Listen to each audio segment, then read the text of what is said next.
Mike, check, check, check. Justin Hunt, it's all happening. Big, big, big, big, big news on the Drake front. Incredible news on the Drake front. But before we get there, I want to thank everybody for supporting this channel, supporting this mission here by donating to the Cash App or to the link tree or becoming members. 45 members, 45 members now. I really appreciate you guys, especially Patrick Dawson, Ben, Sin and Senna, Tim Conroy, Hannibal Thomas, James McCrory, zero sun gain, zero TSUN gain.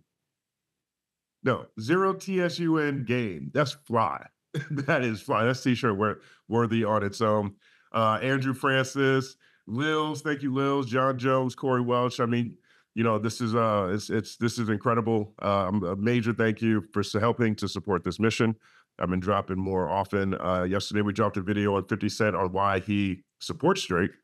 You guys left incredible comments joining the discussion over there, and as well as a video announcing Kamala Harris's running mate, Tim Walz out of Minnesota. Seems highly capable to me. Now, I've been adding different types of conversations to this channel. I'm covering the election as best as I can. But give me feedback on all the stuff that you like or you don't like that's happening on this channel. Also, big news. Finally, the Justin Hunt podcast is live on all podcast platforms. Big thank you to Zach over at Quarterlab. Right now, we have the best of the best conversations that have taken place on the history of this channel. They're available on Spotify, Apple Music, Pandora, iHeart, wherever you go for podcasts, you can find the Justin Hunt podcast. So go over there, check it out, and support it. I'll put a link in the description. I'll put a link in my bio for that kind of stuff too. But I really want to thank you guys. Now, on to the big Drake news. Drake yesterday surprised his fans, surprised the industry by dropping 100 gigs worth of content, a combination of music, videos, pictures throughout his storied rap career. He called it 100 gigs for your head top, and he revealed it on what used to be a private Instagram page. It's called Plot Twist. Plot Twist, the showman Drizzy ever is. And on this link, on the link that's here, it takes you to this page. As you can see, here, it's just file after file. There's also 3 new songs. We'll check those out. But, this is what he did. I think this is very shrewd, very shrewd. There's videos in here of him showing the creation of Hotline Bling. Apparently Future, there was a thought about putting Future on that song. That song is named after a girl he used to hook up with, and he named her in his phone, Hotline Bling. This is a clip from Know Yourself. You know how that should go. There was apparently a debate on whether or not that would get flagged on radio and on streaming services because should also sounds really close to shit. So here's a video of 40 Drake, everybody in the studio. They're calling Morgan. They're calling over to see if there would be clearance issues with that song. But there's a lot of great stuff in here if you're a Drake fan. Tons of things to sift through. And so obviously Drake has been in a situation I don't think we've seen Drake in before. We've had a number of tracks come out that didn't do the type of Drake numbers that we expected or that we're used to. We still have the allegation conversation running around, and Not Like Us is still the #1 song in the world. So to counteract that conversation, Drake dropped 100 gigs worth of media. It's really shrewd. It's a shrewd move, very shrewd.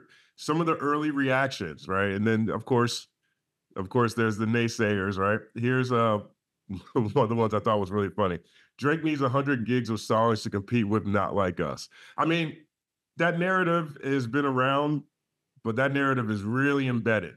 That narrative is really embedded. The allegations narrative is really embedded. I don't think that's all the way wrong.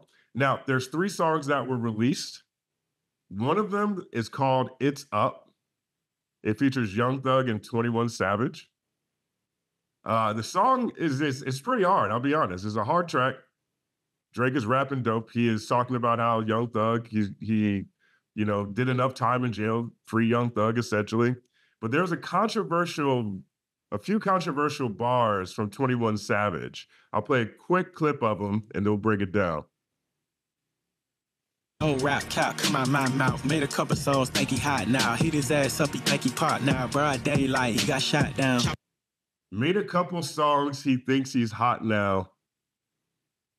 Hit his ass up, he think he Pac now. Right? 21 Savage says that. Now, clearly that feels like a shot at Drake. I mean, excuse me, that clearly feels like a shot at Kendrick, right? Clearly feels like a shot at Kendrick. I think I saw something last week about the intro broccoli joint on the Not Like Us video. Kendrick's wearing a hit 'em up hat. The Pac imagery is all around Kendrick all the time. Drake used Pac in the Tailor Made freestyle, and Kendrick never let him forget it in every track after that. It really sounds like 21 Savage is taking shots at Kendrick. It really sounds like it. Really sounds like it. Now, 21 Savage makes great songs. He's a really talented songwriter, but let's be frank, right? He's a pretty terrible rapper, right? I mean, Kendrick to 21 Savage is like Dr. Seuss to Shakespeare, okay? I don't think this is something that would get the ire of Kendrick's attention if this was shots at Kendrick Lamar. But here's the lines again. It said, "No rap cap come out my mouth, made a couple songs, think he hot now. Hit his ass up, he think he Pac now." I mean, one of the things that we've seen from Drake fans, the nation of Drizlam, they've been making this argument that Kendrick needed Drake to blow up, that Kendrick doesn't have, like, as if Kendrick doesn't have one of the most storied catalogs in hip hop history. And so to me, that falls in line with that. There's a line later on the track where he goes, "I moved to LA, I'm a Clipper." You know what I mean? There's an LA reference in there.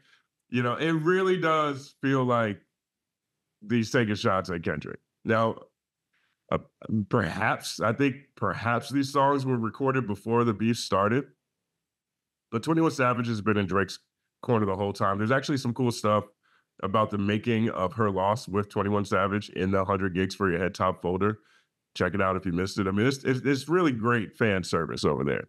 But this really does look like he's dissing Kendrick. Now, apparently he isn't, right? Apparently he isn't. Here's a clip from Academics. Academics was talking to, he's talking to 21 Savage's manager. And I want to also announce, I talked to 21's people. Actually, I talked to 21's manager. Shout out to Meezy. 21 is not dissing Kendrick, okay? It's not dissing Kendrick. Actually, let me read what he's. I think people are assuming because there's a line in there. Hit his ass up. He think he Pac now. No. That is not at Kendrick Lamar at all. I don't even read what my nigga Meezy said. They got to clear this up quick. They're trying to clear this up quick. Now, I don't know, man. I mean, honestly, even dropping this song in the environment we're in, to me, it's kind of a take it how you want to take it kind of thing. But Academics is saying Meezy, 21 Savage's managers, is out here saying it's not a Kendrick diss. I don't think that would go well for 21 Savage anyway. Meezy was just like, Meezy was like, yo, that is definitely, by the way, this is 21 manager, right? He said, yo, that is definitely ain't no shot at Kendrick. And he literally said, that shit would make no sense because Kendrick got more than one hit or whatever, or a couple songs. Like, he got I don't know. The nation of Drizlam, they tell me Kendrick doesn't have anything that's not related to Drake. But that's the story behind that. So they say that's not a Drake, excuse me, they say that's not a Kendrick diss. I'll take them at their word. Another song that is in the 100 Gigs for Your Head top is a track with Latto. Now, this one to me has a lot of potential. Like this one, I think this one can go. I think this is going to be super women friendly. I think that this is ready for the strip club. Latto has a new project that's dropping this week. Great timing for her. She even put a visual together for the track. Here's the clip. This is my favorite part. He got home from work and now I'm naked in some heels. He almost had a heart attack. He wrote me in his will. Bitch, what's up? Hey. Right. And so I like that part. I mean, shout out to the ex-girlfriend I had that used to do that kind of stuff, man. Latto has a lot of rhymes that really talk about relationships in a guy-friendly way. I can't think of the name of this other song. She has another track where she's talking about how she puts her foot in it when she cooks. You know what I mean? Stuff like that. That stuff like that crosses over in a subtle way to the male population that I'm not sure every female rapper embraces enough. Right? We're more than just strip club, fodder. You know what I mean? But now Latto's got a new track out. Now I thought a new track with Drake. To me, this one's kind of interesting too, because Nicki held Drake down during this battle.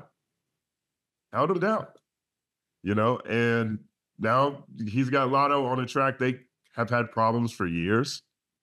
Probably my biggest video on the channel is a video of Latto and Lil Kim hugging each other, and the comments are all about how Nicki Minaj's two biggest rivals are out here celebrating each other. But Latto and Nicki clashed over Grammy nominations. Latto supported Megan Thee Stallion. Clearly, Nicki had problems with Megan Thee Stallion. So here's Drake again. I mean, is this jumping on the new thing? The thing that we are used to seeing from Drake? I don't know. You let me know in the comment section, but this song has a chance to go. We'll really see. I think this is the best opportunity to see whether or not this softness in the marketplace for Drake songs that we've been experiencing so far since this battle is a real thing. And Latto's wild popular. She's super viral all the time. She has an album coming out. We'll see how this goes. But, that Nicki thing is rubbing people the wrong way. I mean, check this out. Nicki held Drake down and didn't switch on him like everyone did during the Kendrick beef just for him to collab with Latto. I don't know, man. We'll see how this resonates with the Barbs, and we'll see what they say. I mean, Drake is going to drink, I guess.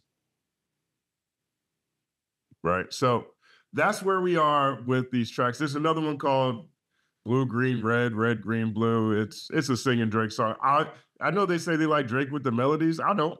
I like Drake when he bars people up, but 100 gigs for your head top. He dropped 100 gigs versus he dropped 100 gigs that includes a ton of songs, a ton of visuals, a ton of pictures, and it's really a cool thing. I honestly think this is really a cool thing, And so one of the other things that's been coming out of this is that on that page, on the Instagram page, there's a post where it looks like Drake is dissing J. Cole. The post says, remember when J. Cole got his phone stolen out of his pocket by a fan and they called Jay-Z from it, but he wasn't answering. So they called from their own phone and he picked up. Drake is shading J. Cole now. I don't care what Cole think. That Ish was weak as F. I don't know, man. I mean, again, people keep telling me J. Cole is the biggest winner in this situation. They keep telling me it's the best thing to do is to step aside. I guess him and TDE are most likely cool. J. Cole said he was moving wrong back in the day, but doesn't seem like Drake is letting this go. They just did a tour together. J. Cole's only #1 song was First Person Shooter on Drake's project. His only #1. This is why it's a problem being in the middle sometimes. I say this all the time, right? I'd rather be the best or the worst. Even in the content space, I'd rather be the best or the worst. I've had that strategy forever, way before Hip Hop DX, way before Empire. You know what I mean? I brought that to DX. I told them we have to take risks, especially on the video side. We had to take risks. We were the best at internet news. We were best at hip hop news online, but we were building a video platform. All I knew was we couldn't do what everyone else was doing. We had to be the best or we had to be the worst. Because nobody remembers who's in the middle. No one remembers who barely made the playoffs. No one remembers who barely missed the playoffs. Remember who was awesome and we remember who was awful, right? J. Cole found himself in the middle of this thing. And I guess he's cool with TDE. I guess they gave him a heads up that this was a little bit different per the streets. But now, Drake, this is definitely his biggest release since this battle. I mean, this is 100% Drake stuff. This isn't a new album, but there's a lot of new Drake.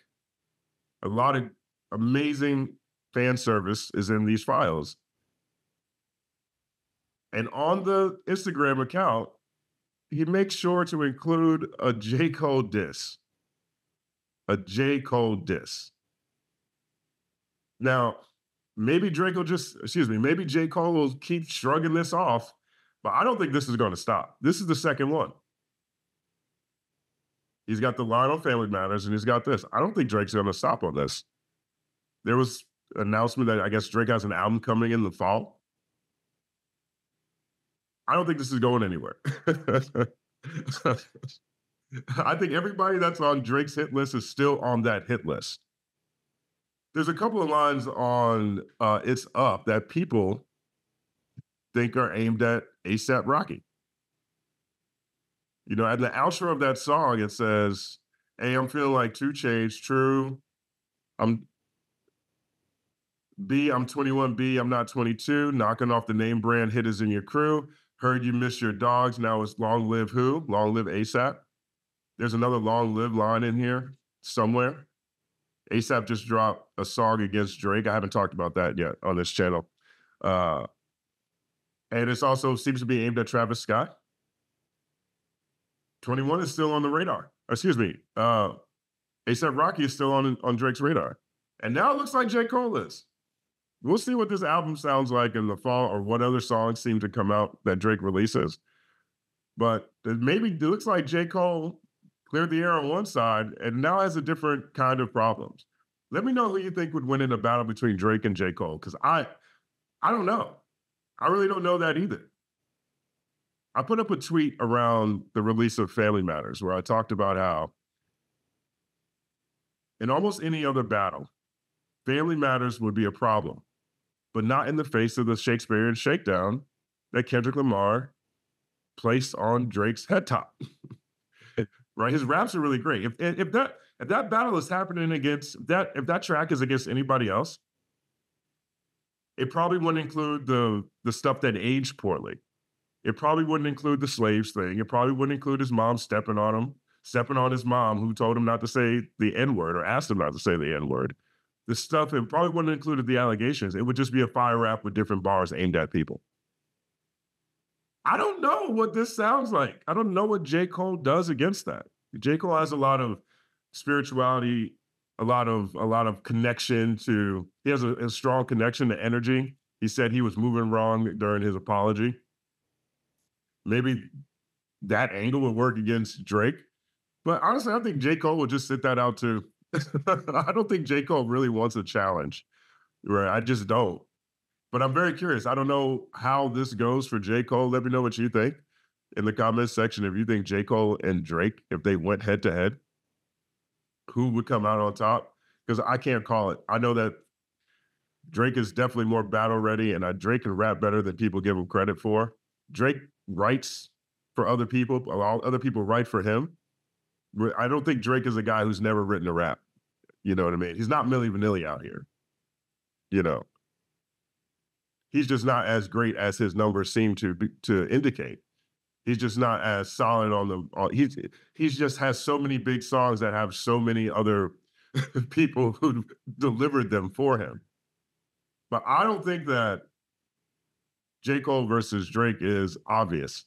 I think Drake versus A$AP is pretty obvious. I don't even think we're in a swag rap kind of era. I don't know what A$AP Rocky is going to. He's just going to have. A lot of you guys in the audience pointed out that Rihanna will probably give him a whole bunch of inside stuff on Drake, but perhaps that's the only way through for A$AP in that one. I don't know about this with Drake and J. Cole, but I do not think this is going away. Let me know what you guys think in the comment section about that. But I love this meme here. Kendrick watching Drake and Cole fight for second place in the big three. I mean, this says it all. This really says it all to me. They've turned on each other. It's really just Big Him, like he said. And now there's no big three, it's just Big Me, and now those two are turning on each other. I can't put Cole over there yet, but Drake is definitely letting people know that he's not cool with what Cole said or what Cole did or how Cole backed out. So another thing that's in that on that account, the plot twist account, this one says no one like us, no one likes us. And it says Euro 2024. Now, a lot of people think that this is Drake's European tour. No one likes us tour. You can argue that he's leaning into all the things that people have been saying about him. And at the same time, I just keep coming back to everything that Kendrick has said.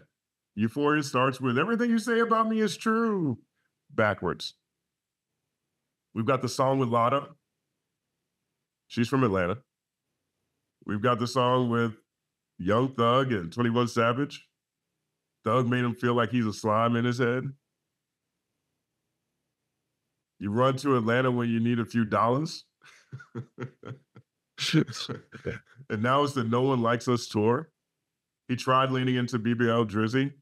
Another story that's been happening over the past week that I haven't covered is Drake's press people, Lil Yachty, they're saying Drake is unbothered by this stuff. That's the storyline that's coming out of Drake camp. Here's a clip of Yachty talking to Andrew Schultz. Yeah, he didn't give a fuck. Really? No, he was genuinely unfazed. I respected it a lot, and I talked to him. That shit didn't bother him. As it shouldn't. He's a fucking guy. But if I could $700 million, I would fucking. It gotta bother you a little bit. If you're an artist, you're sensitive. You feel the world. You're what makes you guys great. Obviously, you. I don't know. I wasn't there. Like I said, I was in Europe. You know, I wasn't next to him like how I usually do be. But he was. I never saw him down. Yeah, ever. I never saw him kicking his fucking foot, holding his head down. You know? And then to a point where I just stopped talking to him about it. Because I felt like I was the one bringing him the negativity. Like, I was bringing the cloud when I would be like, oh, man, I hate that this person said this. And I was showing him shit he hadn't seen. So then I started realizing, wait, I'm bringing you the negativity. I mean, that's the story that they're putting out there. Yachty's essentially Drake's mouthpiece now. There was articles in some of the tabloids that were saying the same thing. His publicist is saying that Drake is unbothered. He's happier than ever. These pictures just look funny. Just look funny. But then there's the other side of this. The other side of this is that we still have a bunch of dicey movements. Here's what I mean, right?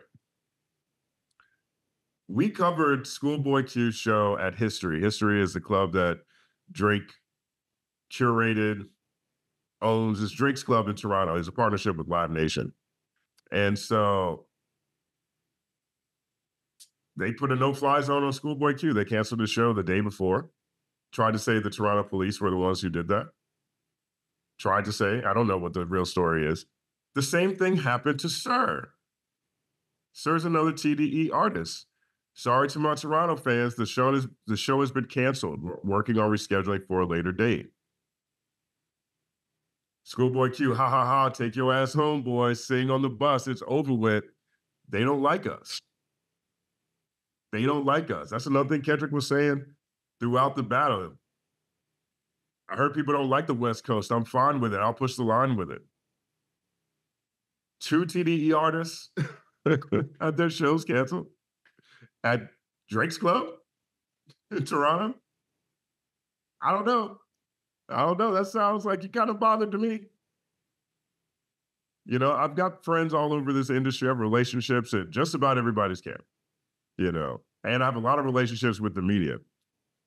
And I can tell you for a fact that the media narrative that's out there about Drake bothers him. I can tell you for a fact that's the case. Just from conversations I have with my peers. Multiple peers. But that store, but you know, Yachty wants you to think he's unbothered. 100 gigs for your head top wants you to feel like it's unbothered. He's unbothered, like he's unfazed, like he's fine with this. I don't know. Here's what Academic said. Mustard had an album, his Mustard's album, Faith of a Mustard Seed, dropped last week or 2 weeks ago. It did 18,000. Now, there's a lot of debate around whether or not that was a flop. 18,000 for DJ Mustard In the Shadow of Not Like Us. Is that a flop? Now, Mustard's independent. So he did 18,000 independently. But on the same day, Gordo, which is a frequent collaborator with Drake, he's the one who created the song with Drake and Latto. He did the beat for that. He dropped on the same day. The same day. He did a lot less than 18,000. Here's what Academic said. Academic said he talked to Mustard about it. Check this out. I did, people. Talk to Mustard. First and foremost, he wanted to let me know. He said, let's get this shit straight, bro. It looks like I'm mad, but nigga, I'm not mad. Like, nigga, I'm a jokester. And he was just like, I just feel it's interesting. And I said, what do you think is interesting? Because he started to explain a few things to me. He said, Drake, he's like, you and a lot of people don't know what Drake be doing. He's like, Drake do a lot of underhanded shit. So what do you mean? And I guess he's referring to the tweet. He literally believes that Drake told Gordo. Apparently, he dropped on the same date as Mustard. Mustard is in belief that Drake did that. Like, oh, that's Drake being slick. And he's like, yo, it's crazy because all y'all are reporting my sales. I sold 18K, but I'm independent. And Drake does some underhanded BS, puts that shit out, has that nigga drop. That nigga doesn't even make the charts. Right? So by the way, Gordo sold less than Mustard, just to be very clear. Mustard said this to me and said, yo, trust and believe me, bro. That nigga Drake is doing shit behind the scenes, fucking with people. This isn't a new narrative, by the way. Kanye on Drink Champ said that Drake doesn't diss in a regular way. Drake will sub you to death. He'll buy a house up the street from your wife. Crazy stuff. We've reported on this channel on the Drake Deserves to Smoke video, for example. A lot of the behind the scenes, weird, wacky stuff that happens. Rick Ross was upset at Drake because French Montana wasn't able to release Splash Brothers, I think it is. I can't remember the name of the song, but it was on Mac and Cheese 5 and it had Drake on it. He put a cease and desist on it. There's a lot of, this isn't a new thing when it comes to Drake. So I don't think Mustard's off base here. Kanye will go as far as to say that they'll fix the numbers, him and Lucien. Over this shit. And he specifically said, yo, that's why, he didn't say think, he said, that's why I know what Yachty said is cap. Yachty's saying the nigga's not bothered. The nigga's mad bothered. The nigga's bothered because he's doing things that's fucking with us. Now I'm at the point where I got to call niggas on the West either crazy or I got to say Drake is like this little mastermind who's getting at all his ops one by one in very strategic ways. Schoolboy Q, no concert. You know this. Rick Ross, you get punched. Rick Ross, you get punched. Hell's Angels. Hell's Angels. That Hell's Angels affiliation. You know what I mean? Aryan Nation affiliates. I'm going to have my guy drop an album who's also a DJ on the same day, overshadow you. I'm going to give him 2 records. Those records didn't go anywhere either. So I'm like, you ever watch those detective movies where you feel like what the fuck? You figured out the crime? I'm like, what? I mean, this shouldn't even surprise academics. This is not a new narrative that's associated with Drake by any means. By any means, right? I think Drake is highly bothered. Highly bothered. I mean, the point is this 100 gigs for your head top? Shrewd move from Drake. Shrewd move. Dropping 100 gigs of music and behind the scenes footage and videos and pictures and moments of you crafting your classic songs. Like, this is impeccable fan service, but also a potent way to force the media to detour into a conversation that's not Shakespearean shakedowns and predatory allegations. I mean, there's a gaggle of news here. And though I'm clearly not Team Drake, I would love for the artists that I'm a fan of to do the same. I would love for Andre 3000 to do this. I would love for Lupe to do this. I'd love for Kendrick to do this, or Big X the Plug, or Tyler the Creator, or Dr. Dre, you know, imagine getting the detox sessions out like that. I would love for any of the artists that I support to pull 100 gig for your head time. I think anybody who's a fan of anyone would revel in the same from their favorite artist. But regardless of whatever Yachty's talking about or whatever Drake's publicist and his team are out there trying to make us believe, the boy is clearly bothered.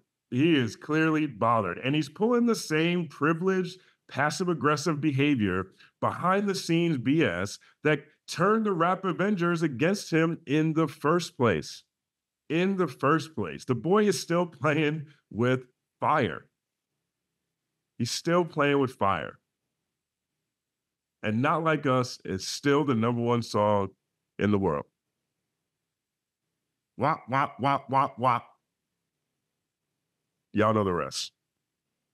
We'll see how this plays out. Let me know what you guys think in the comments section. There's a lot of Drake stuff in here. I think for anyone who's team Drake, this is a great day for you guys. This is a really great day for you guys. And, you know, what do you guys think of the new songs that are out? I think the Latto joint actually has a shot. I think her verse is great. The other two I'm not so sure about. And let me know what you think about whether or not, even though the manager says it's not a shot at Kendrick, it's kind of weird to put that track out anyway, isn't it? Doesn't that seem like something Drake would do? Yeah, it's not a diss, but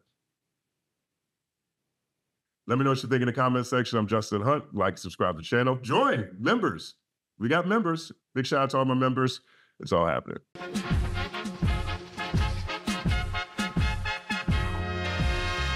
Justin Hunt is here, it's all happening. Justin Hunt is here, it's all happening. The mathematical breakdown of this mighty game of rap we in. It's boom bapping. Systematical culture views us radical, it's all happening. Shaking hands and dapping it. Life through the lens of hip hop, from trip hop to yes, y'all, you don't stop, you don't stop. Justin Hunt is here, it's all happening. It's all happening, yes, it's all happening. Justin Hunt is here, it's all happening. It's all happening, yes, it's all happening.